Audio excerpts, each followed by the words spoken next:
There was a Spanish traveler who crossed the entire width of South America.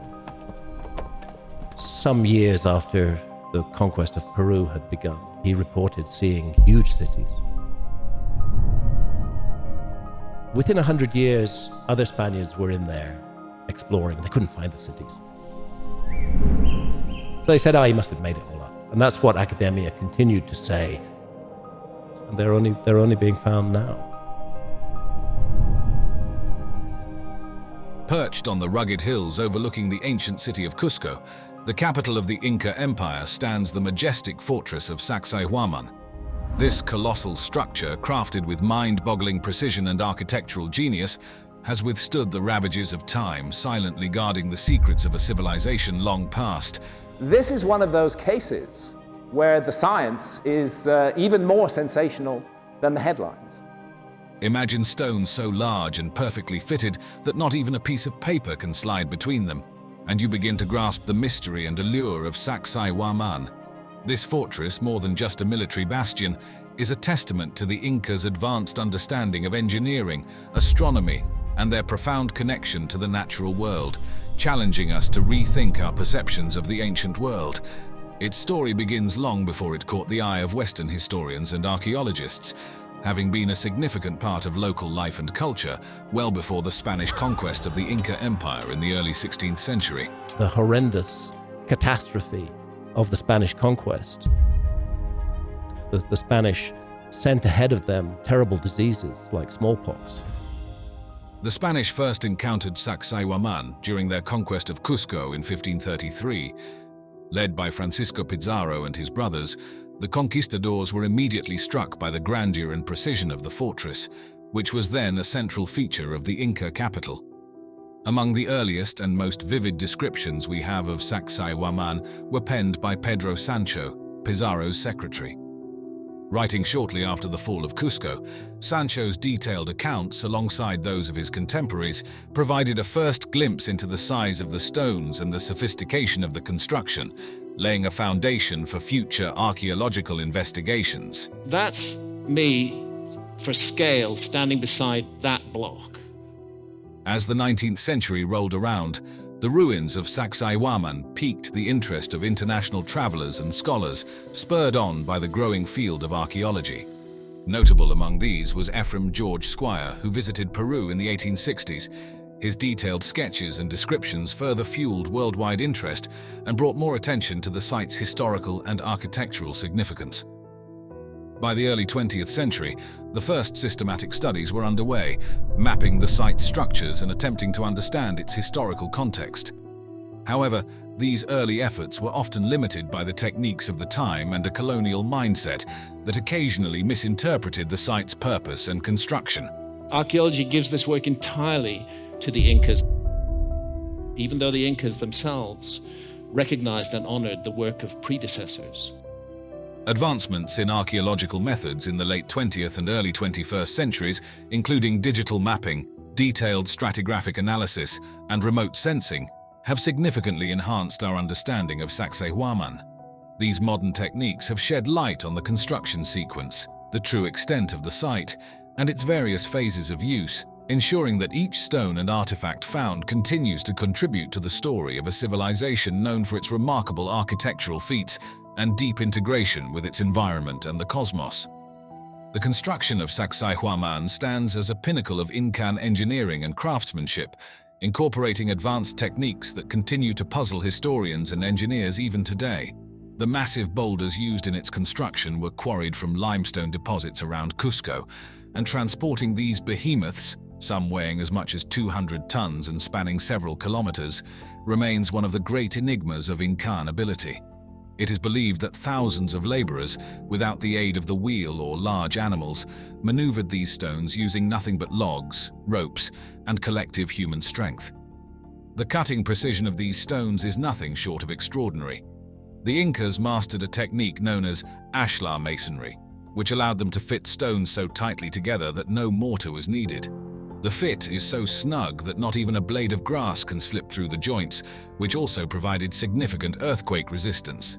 The stones could shift slightly and resettle without causing the structure to collapse. an essential feature in the earthquake-prone Andes. Moreover, the architectural layout of the walls, composed of gigantic stones in a zigzag pattern, forms 3 parallel lines that merge into a formidable barrier. This design served not only as a strategic military defense, but also held symbolic meanings, perhaps representing the teeth of a puma, with Cusco itself theorized to be laid out in the shape of this sacred animal when viewed from above. Expanding beyond its visible structure, the layout of Sacsayhuaman is deeply complex and extends into both ceremonial and strategic realms. The zigzag walls, stretching over 600 meters, seem to echo the jagged peaks of the Andes themselves, blending the natural landscape into its sacred architecture. This design not only provided a stunning aesthetic connection to its surroundings, but also reflected the Incas' profound reverence for nature and the deities believed to reside within these natural elements. Researchers have also suggested that Sacsayhuaman's design incorporates an acoustic feature. Tests have shown that sounds made at certain points within the complex can be clearly heard across vast distances without any echo, indicating a sophisticated understanding of sound dynamics. This acoustical engineering would have been particularly advantageous during large gatherings and ceremonies, allowing leaders' voices to be projected to extensive crowds.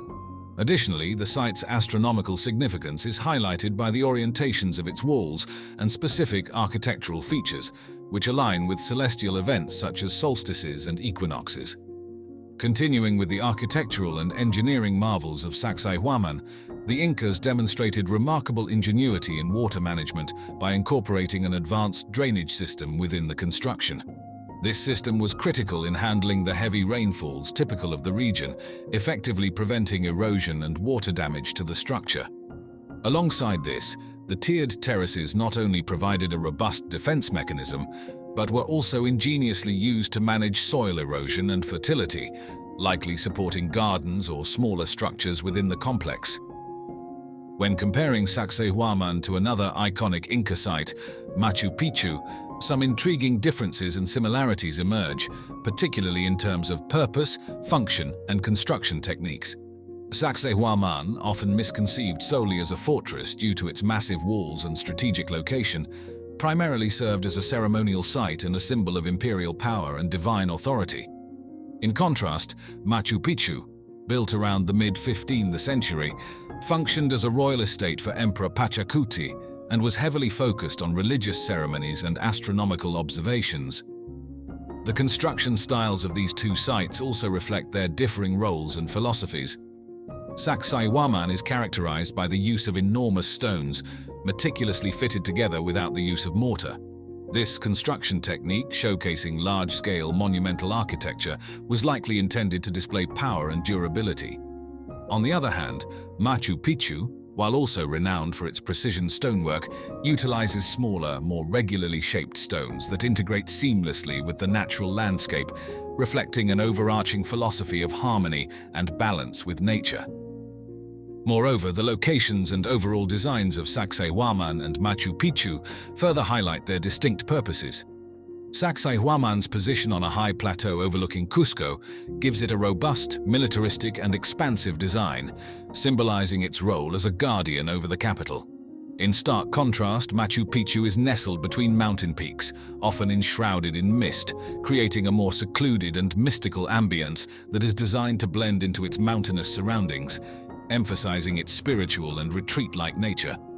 These strategic choices in location and design not only served practical purposes, but also conveyed the spiritual and cultural values of the Inca civilization. Continuing the exploration of Incan architectural ingenuity, Sacsayhuaman not only stands out as an architectural and ceremonial masterpiece, but also as a strategic military fortress, exemplifying the Incas' deep understanding of military tactics and effective landscape utilization. Its defensive characteristics are meticulously designed, blending the natural and constructed environments seamlessly. Strategically perched on a hill overlooking Cusco, Sacsayhuaman's elevated position offered the Incas a crucial vantage point from which they could observe any approaching threats. This advantageous positioning provided ample time to prepare defenses or mount counterattacks, making it an integral part of the region's security.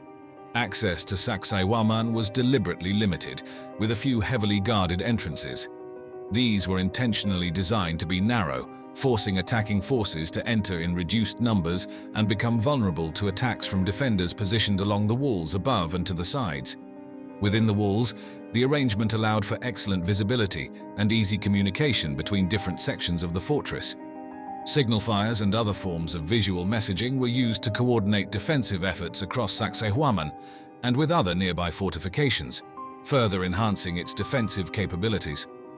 When comparing the defensive structures of Sacsayhuaman with those of medieval European castles, like the iconic Edinburgh Castle in Scotland, several intriguing contrasts and similarities come to light. Unlike the stone and mortar construction typical of European castles, Sacsayhuaman's walls were crafted using the ashlar technique, which involves fitting stones together without mortar. This technique not only provided significant earthquake resistance, but also ensured there were no weak points like mortar that could be easily undermined or eroded. Both Sacsayhuaman and many medieval castles share the strategic positioning on elevated ground, a common defensive feature that underscores the universal tactical advantage of controlling high ground. This strategic similarity highlights the shared understanding of defensive architecture across different cultures and epochs, each adapting to their unique environments and technological capabilities.